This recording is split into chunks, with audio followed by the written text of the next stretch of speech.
ಶ್ರೀಧರ ಜ್ಯೋತಿಷ್ಯ ಸದನ ಶ್ರೀಧರ ಗುರುಕೃಪೆಯ ಪವಿತ್ರ ಸದನ.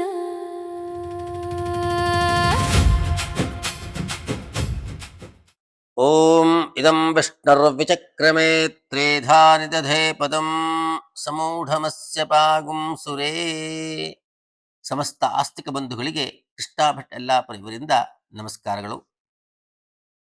ಇಂದು ಆಷಾಢ ಅಮಾವಾಸ್ಯೆ ಇದೆ, ಅಶ್ಲೇಷ ನಕ್ಷತ್ರ ಇದೆ, ನಾಗಸಪರ್ಯ ಇತ್ಯಾದಿ ನಾಗ ಸಂಬಂಧ ದೋಷಗಳಿದ್ದರೆ ಇವತ್ತಿನ ದಿನ ಅಶ್ಲೇಷಾಬಲಿ ಇತ್ಯಾದಿಗಳನ್ನು ಮಾಡಿಕೊಂಡಲ್ಲಿ ವಿಶೇಷವಾಗಿರ್ತಕ್ಕಂತಹ ನಾಗನ ಅನುಗ್ರಹ ಆಗತ್ತೆ. ಸುಬ್ರಹ್ಮಣ್ಯನ ಸ್ತೋತ್ರವನ್ನು ಪಠಿಸಿ ಮೇಷಾದಿ ದ್ವಾದಶ ರಾಶಿಗಳಿಗೆ ಭವಿಷ್ಯವನ್ನು ಅವಲೋಕನ ಮಾಡೋಣ. ಮೇಷರಾಶಿಯವರಿಗೆ ವಾಹನ ಯೋಗ ಇದೆ, ಮನೆ ಖರೀದಿ ಮಾಡ್ತಕ್ಕಂಥ ಯೋಗ ಇದೆ, ಒಳ್ಳೆಯದಾಗಲಿ.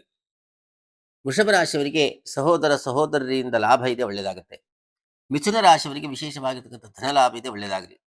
ಕರ್ಕಾಟಕ ರಾಶಿಯವರಿಗೆ ದೂರದ ಪ್ರವಾಸ ಯೋಗ ಇದೆ, ಒಳ್ಳೆಯದಾಗಲಿ. ಸಿಂಹರಾಶಿಯವರಿಗೆ ಧನ ನಷ್ಟ ಇದೆ, ಎಚ್ಚರಿಕೆಯಿಂದ ವ್ಯವಹಾರಗಳನ್ನು ಮಾಡಿಕೊಳ್ಳಿ.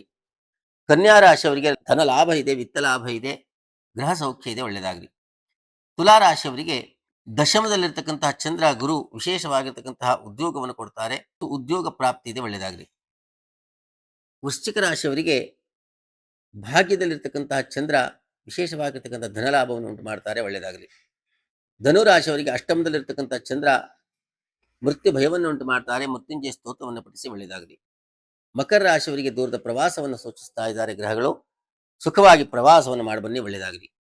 ಕುಂಭರಾಶಿಗೆ ಷಷ್ಠದಲ್ಲಿರ್ತಕ್ಕಂಥ ಚಂದ್ರ ಆರೋಗ್ಯದಲ್ಲಿ ಕಿರಿಕಿರಿಯನ್ನು ಉಂಟು ಮಾಡ್ತಾರೆ, ಧನ್ವಂತರಿ ಸ್ತೋತ್ರವನ್ನು ಪಠಿಸಿ. ಮೀನರಾಶಿಯವರಿಗೆ ಮಕ್ಕಳಿಂದ ಸೌಖ್ಯ ಇದೆ, ಧನಲಾಭ ಇದೆ, ಒಳ್ಳೆಯದಾಗಲಿ. ಸರ್ವೇ ಜನಾಃ ಸುಖಿನೋ ಭವಂತು. ಓಂ ಸ್ವಸ್ತಿ. ಶ್ರೀಧರ ಜ್ಯೋತಿಷ್ಯ ಸದನ ಶ್ರೀಧರ